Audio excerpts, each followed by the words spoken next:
जो हरकत पंजाब में हुई है, आज जिस तरह से बाबा साहब अम्बेडकर की प्रतिमा के साथ दुर्व्यवहार किया गया है, और पंजाब में अरविंद केजरीवाल की सरकार है। बाबा साहब अम्बेडकर की 30-35 फुट ऊंची मूर्ति, वो भी कोतवाली थाने के सामने अमृतसर में, सीढ़ी लगाकर व्यक्ति ऊपर चढ़ के उस पर प्रहार करता है, तोड़ता है, और पूरी की पूरी आम आदमी पार्टी की सरकार, पूरी की पूरी पुलिस, पूरा का पूरा प्रशासन पंगु बना देख रहा है।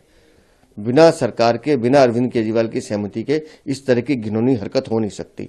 दलितों का अपमान किया है, पूरे हिंदुस्तान का अपमान किया है, क्योंकि बाबा साहब सिर्फ दलितों के नेता नहीं है, वो हमारे संविधान के निर्माता है, वो पूरे हिंदुस्तान के नेता है। और एक बाबा साहब के ऊपर इस तरह का प्रहार करना दिखाता है अरविंद केजरीवाल कितने बड़े दुश्मन है उस समाज के, जिस समाज की ये ठेकेदारी करने की बात करते हैं। और मैं फिर कह रहा हूं कि अरविंद केजरीवाल हो, भगवंत मान हो, इन सबको तुरंत माफी मांगनी चाहिए, इस्तीफा देना चाहिए।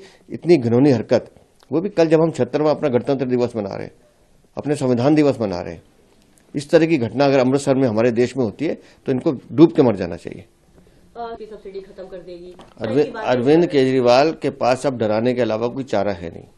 जब देश के माननीय प्रधानमंत्री, देश के माननीय गृह मंत्री, हमारे माननीय राष्ट्रीय अध्यक्ष सब ने ये कह दिया कि बिजली हो, पानी हो, शिक्षा हो, स्वास्थ्य हो, जो सुविधाएं दिल्ली को मिल रही हैं वो मिलती रहेंगी। उसके अलावा जो केंद्र की योजनाएं अरविंद केजरीवाल ने नहीं होने दी, चाहे प्रधानमंत्री आवास योजना हो, चाहे ये अपना आयुष्मान योजना हो, या बाकी जितनी योजनाएं हैं जो हमने घोषणा की है, 2500 रुपये महिला सम्मान वृद्धि की है, 21,000 रुपये गर्भवती महिला के लिए, 500 रुपये का सिलेंडर है। ये सब योजनाएं उन योजनाओं के साथ मिलकर दिल्ली वालों को एक डबल तोहफा भारतीय जनता पार्टी की सरकार देने वाली है। अरविंद केजरीवाल अब सिर्फ डराने का काम कर सकते हैं, लोगों को बहकाने का काम करेंगे। बहुत सारे लोगों की नजर बनी हुई है, बहुत सारी चीजें कही जा रही है, क्या आने दीजिए पूरा ड्राफ्ट। यूसीसी हमारे उसमें है ही कि आना है, तो उत्तराखंड ने प्रारंभ किया, उसका स्वागत करना चाहिए। जो हरकत पंजाब में हुई है, आज जिस तरह से बाबा साहब अम्बेडकर की प्रतिमा के साथ दुर्व्यवहार किया गया है, और पंजाब में अरविंद केजरीवाल की सरकार है।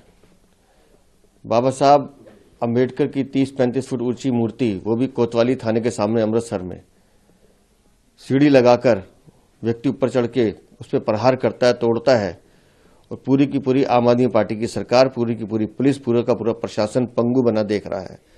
बिना सरकार के, बिना अरविंद केजरीवाल की सहमति के इस तरह की घिनौनी हरकत हो नहीं सकती।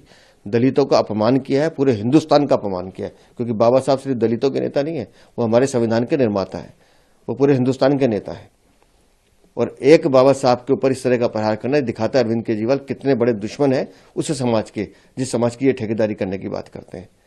और मैं फिर कह रहा हूं कि अरविंद केजरीवाल हो, भगवंत मान हो, इन सबको तुरंत माफी मांगनी चाहिए, इस्तीफा देना चाहिए। इतनी घिनौनी हरकत, वो भी कल जब हम 76वां अपना गणतंत्र दिवस मना रहे हैं, अपने संविधान दिवस मना रहे हैं, इस तरह की घटना अगर अमृतसर में हमारे देश में होती है तो इनको डूब के मर जाना चाहिए।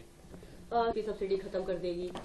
अरविंद केजरीवाल के पास अब डराने के अलावा कोई चारा है नहीं।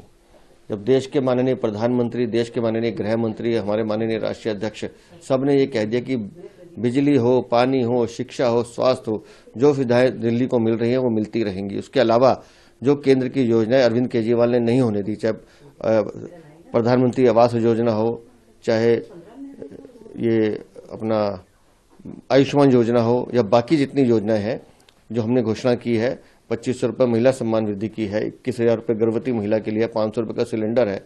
ये सब योजनाएं उन योजनाओं के साथ मिलकर दिल्ली वालों को एक डबल तोहफा भारतीय जनता पार्टी की सरकार देने वाली है। अरविंद केजरीवाल अब सिर्फ डराने का काम कर सकते हैं, लोगों को बहकाने का काम करेंगे। बहुत सारे लोगों की नजर बनी हुई है, बहुत सारी चीजें कही जा रही है, क्या आने दीजिए पूरा ड्राफ्ट। यूसीसी हमारे उसमें है ही कि आना है, तो उत्तराखंड ने प्रारंभ किया, उसका स्वागत करना चाहिए।